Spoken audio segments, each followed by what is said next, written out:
Chapter 15, Sandy's Tale. "And so I'm a proprietor of some nights," said I, as we rode off. "Who would ever have supposed that I should live to list up assets of that sort? I shan't know what to do with them unless I raffle them off. How many of them are there, Sandy?" "7, please you, sir, and they're squires." "Is a good haul. Who are they? Where do they hang out?" Where do they hang out?" "Yes, where do they live?" "Ah, I understand thee not. That will I tell eftsoon." And she said musingly and softly, turning the words daintily over in her tongue, "Hang they out, hang they out, where hang? Where do they hang out? Ah, right so. Where do they hang out?" Of a truth, the phrase hath a fair and winsome grace, and is prettily worded withal. I will repeat it anon and anon in mine idylls, and whereby I may peradventure learn it. Where do they hang out? Even so, already it falleth trippingly from my tongue, and forasmuch as don't forget the cowboys, Sandy."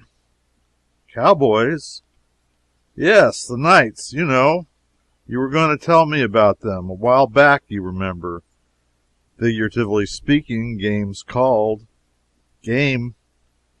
Yes, yes, yes. Go to the bat. I mean, get to work on your statistics, and don't burn so much kindling getting your fire started.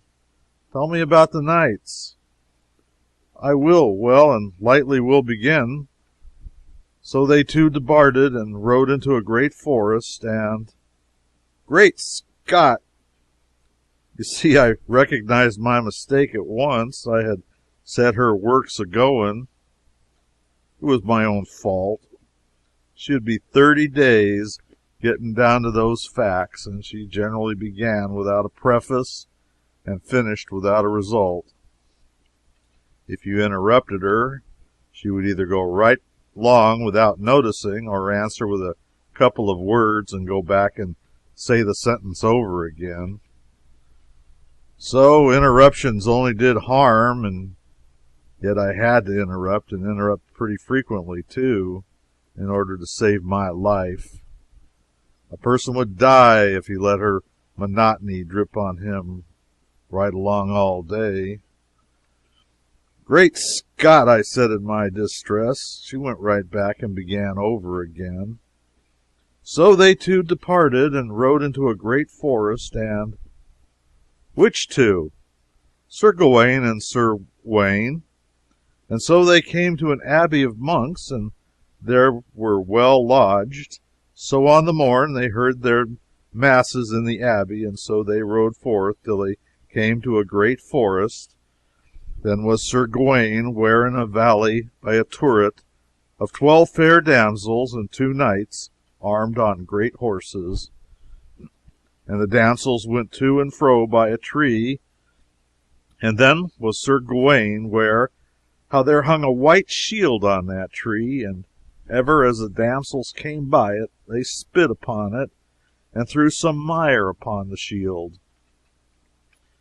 Now, if I hadn't seen the like myself in this country, Sandy, I wouldn't have believed it.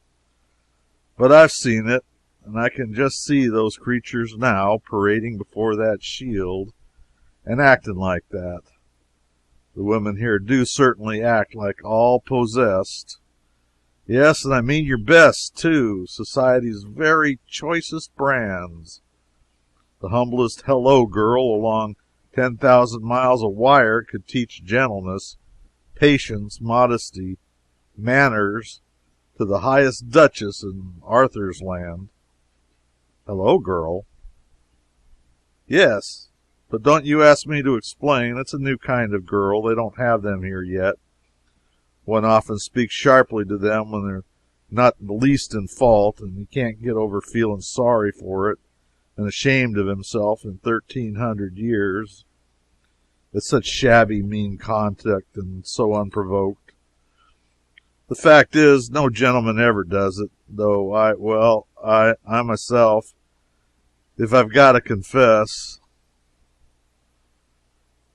Peradventure she— never mind her, never mind her. I tell you I couldn't ever explain her so you would understand. Even so be it, sith ye are so minded. Then Sir Gawain and Sir Uwain went and saluted them, and asked them why they did that, despite to the shield. Sirs, said the damsels, we shall tell you. There is a knight in this country that owneth this white shield, and he is a passing good man of his hands, but he hateth all ladies and gentlewomen, and therefore we do all this despite to the shield. I will say you, said Sir Gawain, it beseemeth evil a good knight to despise all ladies and gentlewomen, and peradventure, though he hate you, he hath some cause, and peradventure he loveth in some other places ladies and gentlewomen, and to be loved again, and he such a man of prowess as he speak of. Man of prowess, yes, that is the man to please them, Sandy. Man of brains, that is the thing they never think of. Tom Sayers, John Heenan, John L. Sullivan. Pity but you could be here. You would have your legs under the round table and a sir in front of your names within 24 hours, and you could bring about a new distribution of the married princesses and duchesses of the court in another 24. The fact is, it is just a sort of polished up court of Comanches, and there isn't a squaw in it who doesn't stand ready at the dropping of a hat to desert to the buck with the biggest string of scalps at his belt. And he be such a man of prowess as you speak of, said Sir Gawain. Now what is his name, sir? They said his name is Marhaus, the king's son of Ireland. Son of the king of Ireland, you mean? The other form doesn't mean anything. And look out and hold on tight now. We must jump this gully. There, we all right now. This horse belongs in the circus. He was born before his time. I know him well, said Sir Uwain. He is a passing good knight, as any is on live. On live? If you've got a fault in the world, Sandy, it is that you are a shade too archaic. But it isn't any matter. For I saw him once proved at a just where many knights were gathered, and that time there might no man withstand him.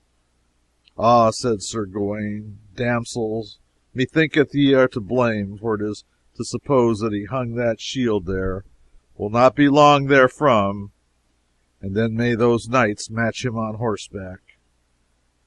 And that is more your worship than thus, for I will abide no longer to see a knight's shield dishonored. And therewith Sir Uwain and Sir Gawain departed a little from them, and then were they where Sir Marhaus was riding on a great horse straight towards them. And when the 12 damsels saw Sir Marhaus, they fled into the turret as they were wild, so that some of them fell by the way. Then the one of the knights of the tower dressed his shield and said on high, Sir Marhaus, defend thee. And so they ran together, that the knights brake his spear on Marhaus, and Sir Marhaus smote him so hard that he brake his neck and the horse's back. Well, that is just the trouble about this state of things. It ruins so many horses. That saw the other knight of the turret, and dressed him towards Marhaus. And they went so eagerly together that the knight of the turret was soon smitten down, horse and man stark dead. Another horse gone. I tell you, it is custom that ought to be broken up. I don't see how people with any feeling can applaud and support it. So these two knights came together with great random. I saw that I'd been asleep and missed a chapter, but I didn't say anything. I judged that the Irish knight was in trouble with the visitors by this time, And this turned out to be the case, that Sir Uwain smote Sir Marhaus, that his spear brast in pieces on the shield, and Sir Marhaus smote him so sore that horse and man he bare to the earth, and hurt Sir Uwain on his left side. The truth is, all Sandy, these archaics are a little too simple. Vocabulary is too limited, and so by consequence descriptions suffer in the matter of variety. They run too much to level Saharas of fact, and not enough to picturesque detail. It throws about them a certain air of the monotonous. In fact, the fights are all alike. A couple of people come together with great random. Random is a good word, and so is exegesis, for that matter, and so is holocaust and defalcation and usufruct and a number of others. But land, a body ought to discriminate. They come together with great random, and the spear is brast, and one party break his shield, and the other one goes down, horse and man, over his horse tail, and break his neck. And then the next candidate comes randoming in, and brast his spear, and the other man brast his shield, and down he goes, horse and man, over his horse tail, and break his neck. And then there's another elected, and another, and still another, till the material is all used up, and when you come to figure up results, you can't tell one fight from another, nor who whipped, and as a picture of living, raging, roaring battle show, why, it's pale and noiseless, just ghosts scuffling in a fog. Dear me, what would this barren vocabulary get out of the mightiest spectacle, the burning of Rome in Nero's time, for instance? Why, it would merely say, town burned down, no insurance, boy brast a window, fireman break his neck. Why, that ain't a picture. It was a good deal of a lecture, I thought, but it didn't disturb Sandy, didn't turn a feather. Her steam soared steadily up again the minute I took off the lid. Then Sir Marhaus turned his horse and rode towards Gawain with his spear, and where Sir Gawain saw that, he dressed his shield, and they aventred their spears, and they came together with all the might of their horses, that either knight smote other so hard in the midst of their shields, but Sir Gawain's spear brake. I knew it would. But Sir Marhaus's spear held, and therewith Sir Gawain and his horse rushed down to the earth, and just so he brake his back, and lightly Sir Gawain rose upon his feet, and pulled out his sword, and dressed him towards Sir Marhaus on foot, and therewith either came unto other eagerly, and smote together with their swords, that their shields flew in cantels, and they bruised their helms and their hauberks, and wounded either other. But Sir Gawain from it passed 9 of the clock, and waxed by the space of 3 hours, ever stronger and stronger, and thrice his might was increased. All this espied Sir Marhaus, and had great wonder how his might increased. And so they wounded other passing sore, and then when it was come noon, well, the pelting sing-song of it carried me forward to scenes and sounds of my boyhood days. New Haven, 10 minutes for refreshments. Conductor'll strike the gong bell 2 minutes before the train leaves. Passengers for the shore line, please take your seats in the rear car. This car don't go no further, and please, and just, and manners, sandwiches, popcorn. And waxed past noon, and drew towards evensong. Sir Gawain's strength feebled, and waxed passing faint, that unaided he might endure any longer. And Sir Marhaus was then bigger and bigger, which strained his armor, of course, and yet little would one of these people mind a small thing like that. And so, Sir Knight, said Sir Marhaus, I have well felt that ye are a passing good knight, and a marvelous man of might, as ever I felt any, while it lasteth, and our quarrels are not great, and therefore it were a pity to do you hurt, for I feel you are passing feeble. Ah, said Sir Gawain, gentle knight, ye say the word that I should say, and therewith they took off their helms, and either kissed other, and there they swore together either to love other as brethren.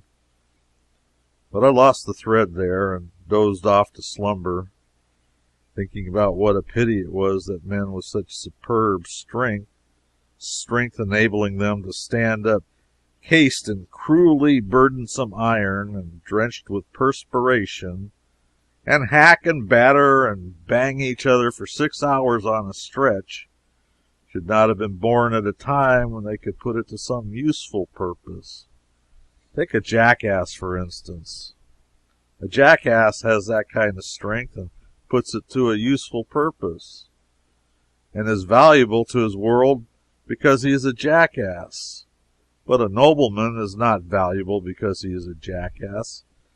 It is a mixture that is always ineffectual, and should never have been attempted in the first place. And yet, once you start a mistake, the trouble is done, and you never know what is going to come of it. When I came to myself again and began to listen, I perceived that I had lost another chapter, and that Alisande had wandered a long way off with her people. And so they rode and came into a deep valley full of stones, and thereby they saw a fair stream of water. Above thereby was the head of the stream, a fair fountain, and 3 damsels sitting thereby. In this country, said Sir Marhaus, came never knight since it was christened, but he found strange adventures. This is not good form, Alisande. Sir Marhaus, the king's son of Ireland, talks like all the rest. You ought to give him a brogue, or at least a characteristic expletive. By this means one would recognize him as soon as he spoke, without his ever being named. It's a common literary device with the great authors. You should make him say, in this country, be jabbers, came never knight since it was christened, but he found strange adventures, be jabbers. You see how much better that sounds? Came never knight, but he found strange adventures, be jabbers. Of a truth it doth indeed, fair lord, albeit 'tis passing hard to say, though peradventure that will not tarry, but better speed with usage. And then they rode to the damsels, and either saluted other, and the eldest had a garland of gold about her head, and she was 80 winter of age, or more. The damsel was? Even so, dear lord, and her hair was white under the garland. Celluloid teeth, $9 a set, as like as not. The loose fit kind that go up and down like a portcullis when you eat, and fall out when you laugh. The second damsel was of 30 winter of age, with a circlet of gold about her head. The third damsel was but 15 year of age. Billows of thought came rolling over my soul, and the voice faded out of my hearing. 15, break my heart.